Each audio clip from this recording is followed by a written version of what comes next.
Good afternoon, YouTube. This is Harper with Community First. Good afternoon. I come to you guys in humility. I come to you humble.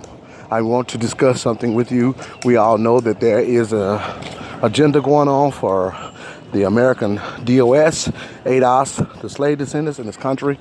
And we all know that there has been a snowballing that has made a presence. We know that. We know that.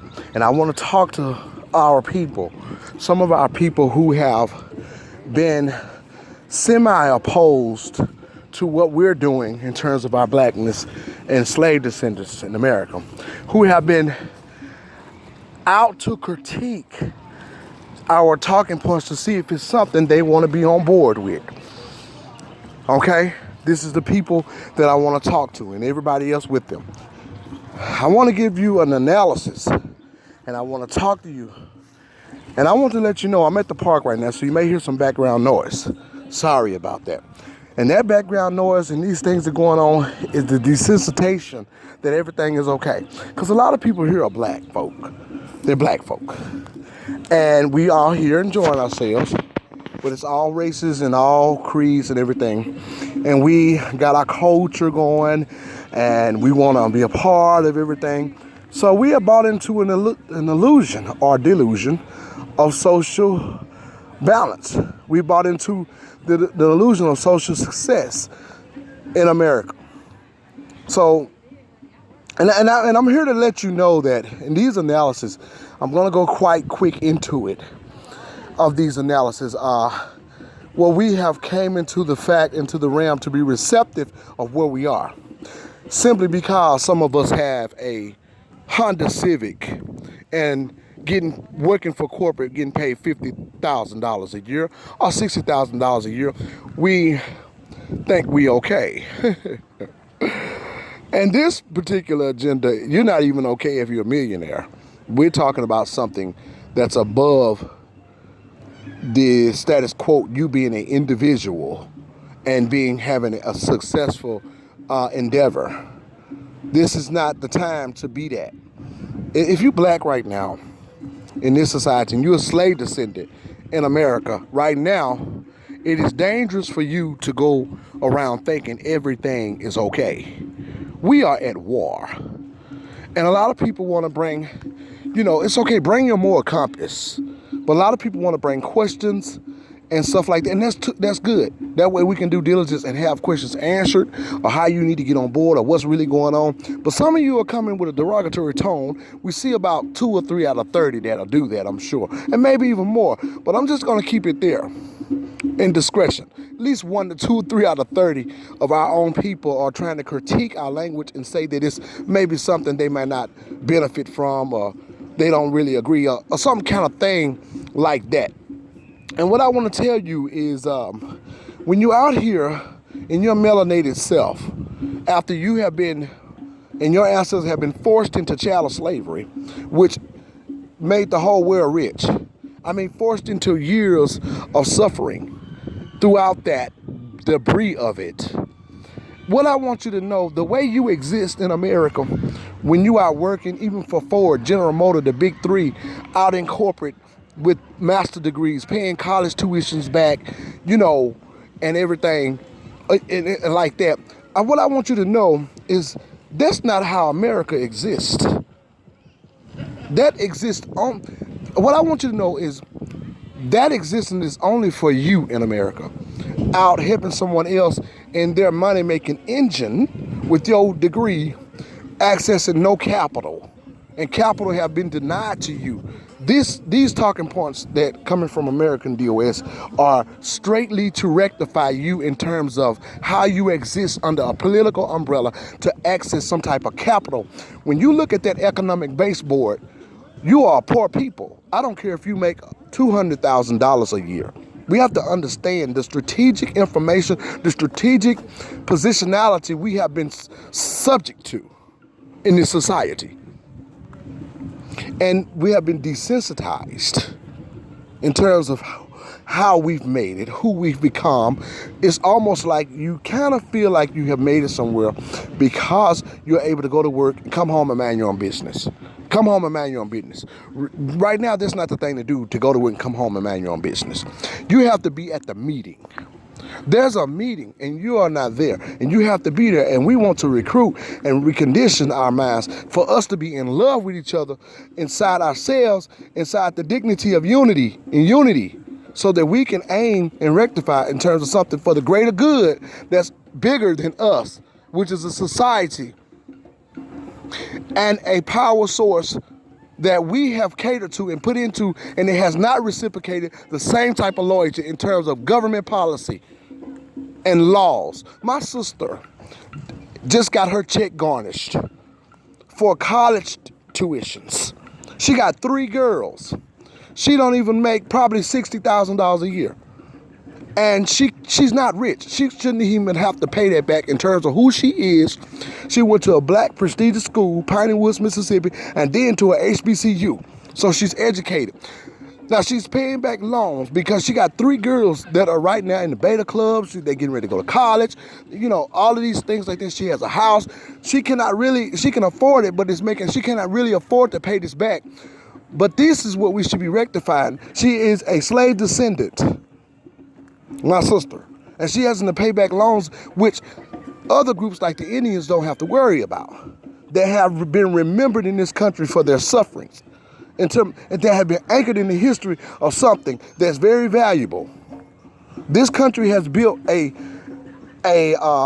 we have built an engine where it has produced so much wealth. If you don't have something on an equal playing field, you are like a loser of the race. You're like a dying breed. And we have no government policy put in perspective for us alone. Everything that we have done in terms of rectifications, which is not a whole lot, all this stuff that we put in has been like a kumbaya, everybody joined it. That's not zeroing in to correct a particular group or particular situation. That's not going to do that. That's actually, it's offensive. And it's also what the government is doing is contradicting itself. And we came to stop them from contradicting itself for it to be rectifications at last. Because this is what we're doing here. I don't care if you're a millionaire and you in Hollywood and you're making billions or millions of dollars. Look at Harvey Weinstein and look at Bill Cosby. Look at what happened to Colin Kaepernick for just kneeling because his brothers and sisters was getting shot by the police unarmed. For him just kneeling. Look what happened to him. Look at what happened. So this is what we are talking about. Look at what happened to Wesley Snipes when he didn't pay his taxes. Okay? But look where Donald Trump is at when he didn't pay his. You see, this is what we're talking about. Reparations is a widespread. Okay? And I want the check cut. I do. I want a check cut. However, what you have to know also, in terms of being in America, other groups have capital. We have no capital or no access to capital because we have not received any reparations. So in terms of us getting reparations, we can have access to capital through the laws that are put in place specifically for people that have been denied something, who cater to a system that is the first world. This is the first world we in. This is our home. Also, we're not in Africa. We built the first world nation. This is it. In the history we're anchored in. And the laws that have been written up that states we should have some type of compensation, property, some type of possession that belong to us throughout the way we've been shaped. We have not yet obtained it. When the Indians received reparations, we were still fighting for laws. This is ironic, okay? For us to be, and then we got black folks asking questions like, well, what is Yvette Cornell's aim? Because you feel like you make $60,000, $100,000 a year, you made it. Are you okay? Or I just go home and mind my own business. I don't let nobody bother me. Well, there's something bigger than you out here. There's a power source. And you exist in the frame of that as a bottom feeder. You exist on the other side of that. You may be a part of that engine. You may be working in their departments. You may be driving their company cars. But how will you exchange when it all come down? What's going to happen? We've seen it over and over again. Who's going to get the position when you get ready for CEO? When you get ready for vice president?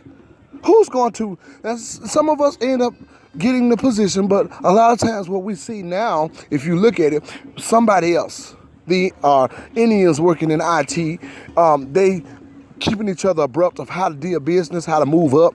You know, white people who are the powers that be in this country, who have the generational wealth, they are let who they want to be on an equal playing field when they say they can, because you don't have any capital. So we as people that don't have any capital, we can't come to the business meeting with no capital to transfer wealth in terms of success for us, Indians owning gas stations, all of this kind of stuff. So inside our system, we have not received our due, and that's the reparations. The other groups got reparations. So black folks saying that we begging or saying that we asking for something. Okay, we built Black Wall Street. We built Rosewood. That got destroyed because it was we did it, but it wasn't remembered in terms of government policy. We as a group have to understand those reparations are not something nobody else has gotten. Why do you think it's a word? Everybody exists from it. That money, the Indians and the protection they have came from the reparations. The Jews, the Japanese. I don't care how rich they are and how much capital they have. They want everything that belongs to them. They want their reparations. In terms of, even in their richness, because they understand white supremacy. They understand government policy. You cannot have enough in this first world. I want everything that belongs to me because it's mine. You will not deface the value of who I am. They have set that precipice for themselves. They have set that precedence that for themselves, that you are not going to tamper with my laws and the things that belong to me. I will be remembered in my dignity. So I don't care. You cannot count my money, other groups are saying. I can live on the house in the hill and hire who I want to hire. I can build enclaves because we have power. We have wealth. This is something we have been locked out of. And due to the fact we've been locked out of it, it has caused self-affliction because we had nothing to look forward to. And then our communities burned and destroyed. Of course, the people are going to be angry and mad. When somebody's abused, they pretty much become receptive to the idea that they are not worth anything. When a person is being abused, that's the science of abuse. That's the science of abuse. And they soon become, basically, they forget the things they once loved. They really just kind of like get out of character. They hold their head down, or they become self-afflicting. They receptive to the fact they're in this position. They kind of surround themselves with it. They've been abused. This is what happens. Okay, when people go through something like that. So due to the fact that blacks have not been on an equal playing field, the slave descendants, or got denied to be on there and got redlined out of it, it set in a lot of resentment. And when we look at each other, people that are in resentment sometimes take it out on the first person they see. So it could change how we exist if we get declared okay in terms of reparations. We will become reflective to our society in a better sense. And we can actually have a move. We can actually be, and we can be encompassed of something higher than what we've been doing in terms of business and government. We actually have a voice. So the government has basically declared that we have suffered in our country, but they have not yet let us obtain the property thereof that belongs to us. That's like we're at the meeting. This is a party. Everybody having a party. They came over here, people getting capital. This is a big party, but we standing around in servitude. We have been formed and forced in the positionality of servitude in terms of what they have built is a means of success for them. So we're working at their companies, which is okay. A lot of us making $20 an hour, $30 an hour. That's fine. But in the process of doing this, let's also get our reparations. So we won't have to pay all that money back to one people. and then paying back college tuitions that we shouldn't have to struggle and pay back. $50,000, $60,000 a year ain't no money. That you can make it, but it's not no money compared to how America really exists in terms of race, in terms of group. We think it's okay because it's something that we can breathe to and that we can kind of access some of the tangibles at a personal level. But in terms of community, the reason we keep getting redlined is because we have no access to capital. And I'm going to tell you, a lot of our politicians that are supposed to be working in our favor, basically, they also have been desensitized. They redliners, they gatekeepers. So we have to understand this system, and the power source of this system has also co-opted our politicians to go with whatever is on the agenda. Black politicians have not been reckoning with us in terms of our healthiness. Our children going to the prison pipeline, they're not getting aid and care for being in the situation they are in, going up the prison pipeline. They're not getting help like the people who are suffering from the opiate crisis. We're not getting a much talking and news feed as much as DACA, the illegals, children who came here are no fault of their own. Well, we was descendants of slavery in this institution of slavery of no fault of our own. And their children are talking about DACA. Our politicians are talking about DACA. And they're redlining us by aiding and abetting the needs of these people who have not even been anchored in the history of our first world, who have not been anchored in the history of our country. Where we are, where we supposed to have capital, where we supposed to have been rectified years ago. And now they're talking about DACA. So we came to redirect their talking points to what we are needed and what suffice for the people who built this nation, blood sacrifice. Because it's right. That's what we intend to do. And you as a black person, do not get to sit up here and be derogatory about something that we have going. You can be in a classroom when it come down to Christianity. You can be in a classroom when it come down to celebrity gossip. You can be in a classroom when it come down to your favorite TV show. Where you can be in a classroom when it come down to government policy of black and slave descendants concerns. Turn it on, watch it, follow the content. Stop being derogatory. It's like you got it all together because you can wear some nice pants, a pair of sunglasses, or some Coach shades, or a Tom Ford, and drive a Honda Civic or a BMW. And make up the $100,000 a year or $50,000 or $150,000 don't mean because you got a successful endeavor that your whole community and the laws that are put in place for you are in the right place in terms of rectifications. Everybody else in this country that has capital, they want more. And we should want everything to belong to us so that we can get ready for the future. This is for our babies. So we need to stop being desensitized and acting like everything is okay when it's not. We got to do business. Not run around here with a pink salmon shirt on and a pair of Ray-Bans on and some nice, beautiful Crocs in the park when doing no politics and looking down and wondering, they don't want to be connected as a slave descendant when that's the beautiful richness of what we suffered in this nation. The Indians had their suffering, everybody did. But they have all been compensated. They have all been dealt with. And they all have access capital. And the reason why is because we want to walk around and believe it's okay. It's right in our faces. Which you see our communities on the news where it's in disarray, where it's been compromised because of denial and stuff. When people have what they need, they don't act like that. When people have what they need, they don't act like that. When people have organization, they don't act like that. They separated us and assassinate our leaders. So we're trying to recondition and follow the content. Stop being opposed to what's belong to you. You're not in Africa. And I understand Pan-Africanists. I understand your moral compass. I understand all kinds and everything. We're open to the science of that. And I also understand spirituality. Willie Lynch was a spiritual doctor. That's why he was a psychologist. He was a slave psychologist. So slavery has a lot to do with spirituality also. Our minds were colonized. Remember that. And it was forced to be divided was the main thing that he was doing. So when we in our religious group, we got to remember, does that play a big part of division? We can have that, but don't let it divide us. Don't let it further divide us.